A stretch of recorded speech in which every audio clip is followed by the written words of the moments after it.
Selamat sejahtera kepada semua. Saya Arshini, anak perempuan Partiban, nombor kad matrik CN210094 dari kumpulan 5 ingin membentangkan tentang kajian kumpulan kami. Tajuk kajian kumpulan kami yang telah dikaji adalah Amalan Kerohanian Alat Pengurusan Stres Ketika COVID-19. Kumpulan kami terdiri daripada seramai 9 orang pelajar termasuk saya sendiri, Muhammad Alif, Devamani, Nur Iza Zulkifli, Kan Kim Leong, Leon Mun, Muhammad Faris Aikal, Nio Lukman dan Nafis Idlan. Bagi bab 1 pengenalan, pandemik wabak COVID-19 yang melanda dunia telah menyebabkan pelbagai kebimbangan malah terhadap masalah emosi seseorang manusia, terutamanya dalam kalangan rakyat Malaysia seperti mengalami kesedihan, stres, kebimbangan terhadap penyakit, kebimbangan akibat ketidakpastian rawatan dan rasa bersalah kerana mungkin merebanya penyakit kepada orang lain. Dalam situasi ini, masyarakat perlu percaya bahawa punca penyembuhan masalah stres terletak pada amalan kehidupan seharian kerana ia menjana kekuatan dalaman sekaligus menyalurkan tenaga ke dalam badan untuk memulihkan kesihatan. Dalam menghadapi norma baharu ini, masih ramai yang terkesan dalam situasi tersebut. Walaupun di negara Malaysia, kita telah mengalih ke fasa endemik.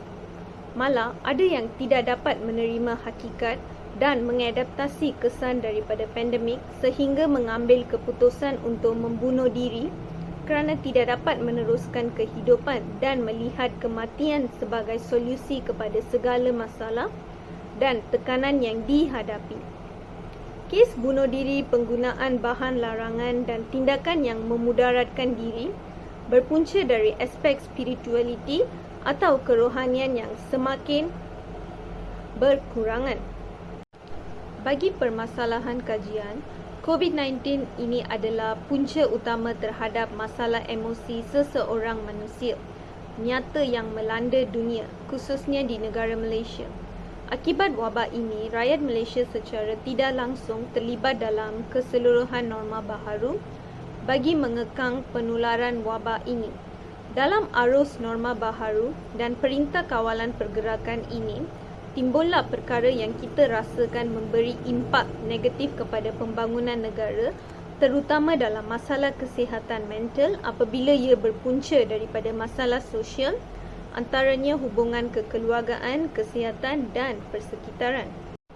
Kajian kami dilakukan secara amnya mengenai isu integriti dalam kalangan pelajar ini akan dapat membantu satu kajian ilmiah dengan atacara yang betul, jelas dan tepat.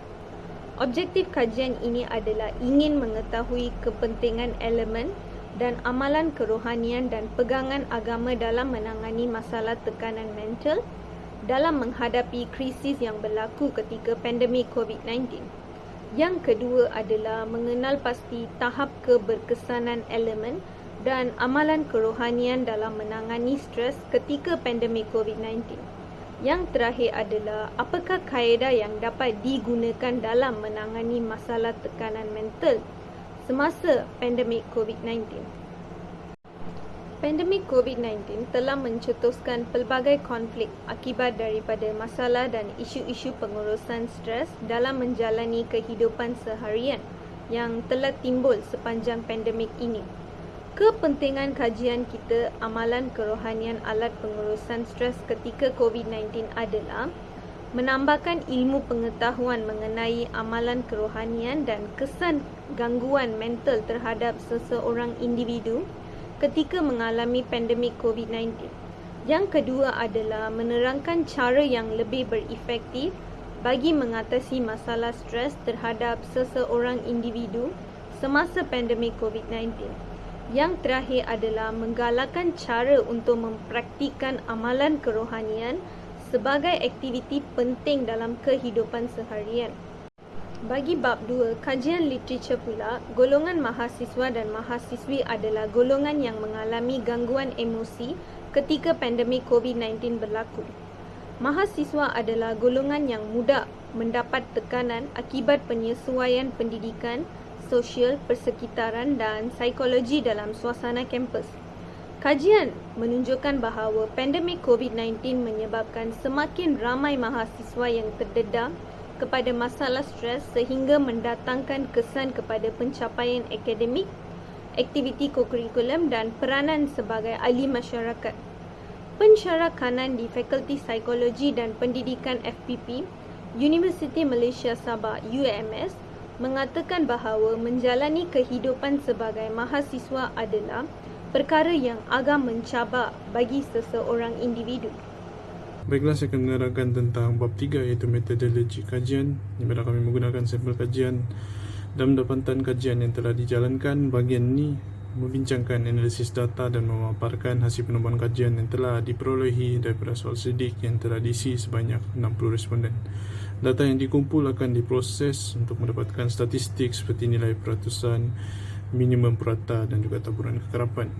Dalam borang soal sidik, Google Form ini terbagi pada 4 bahagian utama, iaitu bahagian A, demografi responden, bahagian B, mengkaji tahap pengetahuan terhadap keberkesanan amalan kerohanian dalam diri, bahagian C, mengkaji persepsi responden terhadap tentang peranan diri dan masyarakat dalam memantapkan aspek kerohanian diri ketika dilanda wabak COVID-19, dan bahagian D iaitu mengkaji langkah-langkah dalam menerapkan dan memantapkan amalan kerohanian dalam diri dan masyarakat.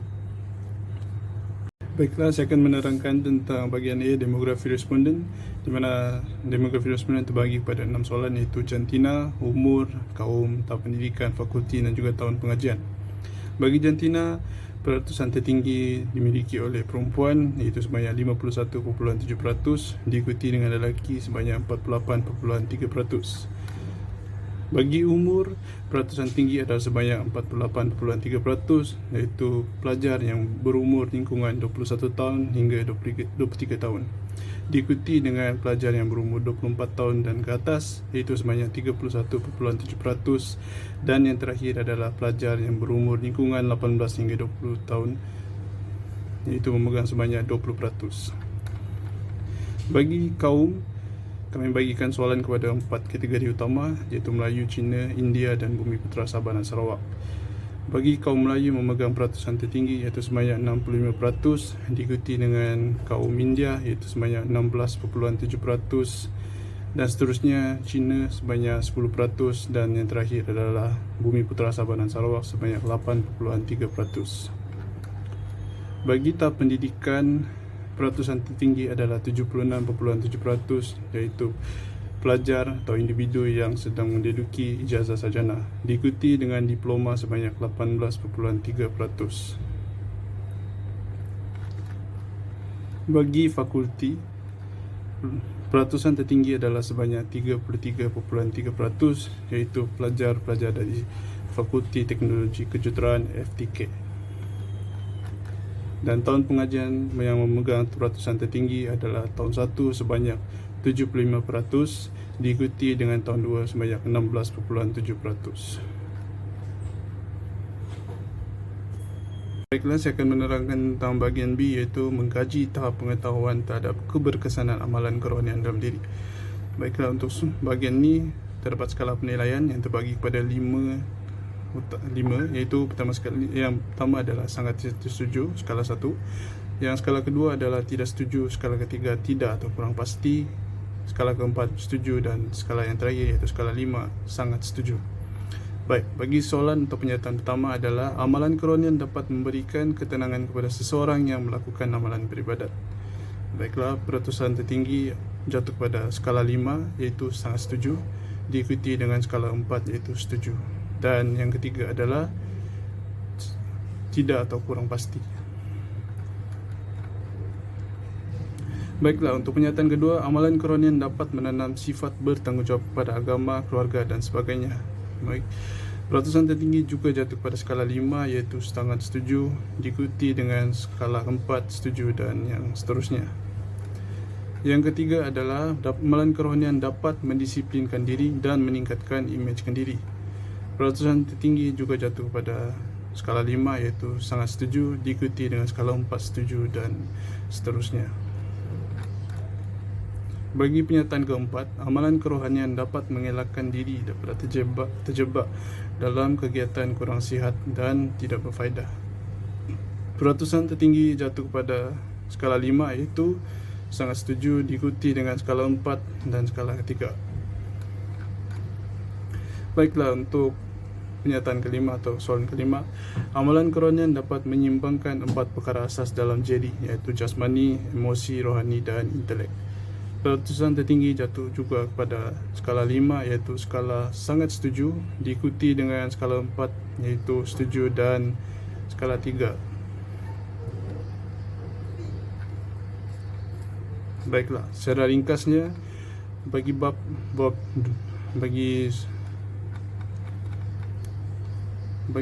bahagian B, iaitu mengkaji tahap pengetahuan dalam merujuk pada pengetahuan individu, masyarakat atau sekelompok masyarakat tentang kepentingan dan juga kebaikan sejauh mana keberkesanan amalan kerohanian dalam diri. Okey, seterusnya ialah saya akan membentangkan bahagian C. Soalan pertama adalah masyarakat perlu menasihati golongan muda untuk memperbanyakkan amalan beribadah dan berbuat baik dalam kehidupan seharian. Di sini dapat dilihat catatan ahli menunjukkan responden sangat bersetuju dengan pernyataan masyarakat perlu menasihati golongan muda untuk memperbanyakkan amalan beribadah dan berbuat baik dalam kehidupan seharian. Soalan kedua pada bahagian C adalah golongan muda seharusnya menumpukan perhatian kepada pembelajaran subjek agama walaupun kaedah belajar adalah secara atas talian. Di sini dapat dilihat catatan ahli menunjukkan responden sangat bersetuju dengan pernyataan golongan muda seharusnya menumpukan perhatian kepada pembelajaran subjek keagamaan walaupun kaedah belajar adalah secara talian. Soalan ketiga ialah adalah golongan ibu bapa perlu menunjukkan sokongan moral atau didikan keagamaan kepada anak-anak dalam menepati fasa pandemik. Di sini dapat menunjukkan catatan ahli responden sangat bersetuju dengan pernyataan golongan ibu bapa perlu memberikan sokongan moral atau didikan keagamaan kepada anak-anak dalam menepati fasa pandemik. Soalan keempat adalah golongan muda atau remaja perlu turut serta dalam aktiviti keagamaan walaupun diadakan secara atas talian. Di sini dapat dilihat catatan ahli menunjukkan responden sangat bersetuju dengan pernyataan golongan muda atau remaja turut serta dalam aktiviti keagamaan walaupun diadakan secara atas talian. Dan soalan yang terakhir di bahagian C ialah masyarakat setempat perlu bekerjasama dengan menawarkan bantuan atau khidmat nasihat kepada mereka yang kurang bernasib baik ketika dilanda wabak COVID-19. Di sini dapat dilihat catatan ahli menunjukkan responden sangat bersetuju dengan pernyataan masyarakat setempat perlu menunjukkan dengan menawarkan bantuan atau khidmat nasihat kepada mereka yang kurang bernasib baik ketika dilanda wabak COVID-19. Seterusnya, pada bahagian D, soalan pertama adalah masyarakat perlu mengikuti aktiviti keagamaan seperti bacaan Yasin walaupun diadakan secara atas talian. Di sini dapat dilihat catatan ahli menunjukkan 27 responden sangat bersetuju dengan pernyataan masyarakat perlu mengikuti aktiviti keagamaan seperti bacaan Yasin walaupun diadakan secara atas talian. Dan 22 orang yang setuju dan 8 orang tidak kurang pasti. Okey, seterusnya soalan kedua pada bahagian D adalah menunjukkan masyarakat perlu membentuk akhlak yang mulia dan tingkah laku yang baik untuk meningkatkan tahap kerohanian dalam diri masing-masing. Di sini dapat dilihat catatan ahli menunjukkan 28 responden sangat bersetuju dengan pernyataan adalah masyarakat perlu membentuk masyarakat yang mulia dan tingkah laku yang baik meningkatkan tahap kerohanian dalam diri masing-masing. Dan 22 responden setuju dan laporan kurang pasti. Okey, seterusnya soalan yang ketiga ialah masyarakat perlu mengamalkan semangat perpaduan dan sifat saling bantu-membantu dalam menemani masalah-masalah yang timbul akibat wabak COVID-19. Di sini dapat dilihat catatan ahli menunjukkan 30 responden sangat bersetuju dengan pernyataan masyarakat perlu mengamalkan semangat perpaduan dan sifat saling membantu-membantu dalam mendepani masalah-masalah yang timbul akibat COVID-19. 20 orang setuju dan 9 orang tidak kurang pasti. Soalan keempat pula Masyarakat, khususnya golongan muda, perlu sedar akan tanggungjawab mereka sebagai pelapis atau penerus kepada aktiviti keagamaan di negara maupun dunia. Di sini dapat dilihat Carta Ba'alim menunjukkan 28 responden sangat bersetuju dan 23 orang setuju dan 7 orang kurang pasti, iaitu responden sangat bersetuju dengan pernyataan masyarakat khususnya golongan muda perlu sedar akan tanggungjawab mereka sebagai pelapis atau penerus kepada aktiviti keagamaan di negara maupun di dunia. Soalan terakhir di bahagian ini pula, kerajaan perlu menubuhkan sebuah pertubuhan khas atau tabung bencana khas untuk membantu masyarakat untuk meneruskan kehidupan seharian. Di sini dapat dilihat Carta Ba'alim menunjukkan 28 responden sangat bersetuju dengan pernyataan kerajaan perlu menubuhkan pertubuhan khas atau tabung bencana khas untuk membantu masyarakat untuk meneruskan kehidupan seharian. Okey, seterusnya ialah perbincangan. Kesimpulan. Walau dalam menghadapi pelbagai tekanan fisiologi, ekoran, kehilangan sumber pendapatan, pekerjaan, urusan kerja tergendala, namun ia bukanlah asbab untuk meneruskan berpeluk tubuh dan membiarkan hari yang berlalu dengan tekanan kerana setiap manusia mampu membuat pilihan dan perubahan. Asas yang paling kukuh untuk melawan kemurungan apa juga masalah kesihatan mental yang lain adalah melalui keimanan yang kuat. Oleh itu, perkara-perkara bersifat negatif seperti tekanan, kerja yang tergendala dan pelbagai lagi aspek negatif perlu berkaitan kehidupan seharian haruslah ditangani dengan bijak agar kesejahteraan sendiri dapat dicapai dan tidak dibelenggu dengan masalah kemurungan. Okey, last sekali ialah cadangan. Pegangan agama yang kuat memberikan impak yang tinggi kerana akal fikiran dapat dikawal dan dapat menangani masalah stres serta kemurungan. Yang kedua, setiap peranan ibu bapa sangat penting bagi kalangan mahasiswa kerana ibu bapa yang telah memberi didikan sejak kecil seperti agama dan memberi nasihat yang positif untuk anak-anak. Dan yang terakhir, setiap kalangan mahasiswa mesti melakukan aktiviti yang positif seperti bermain badminton untuk menghilangkan stres. Okey, itu saja daripada kumpulan kami, kumpulan 5. Sekian, terima kasih.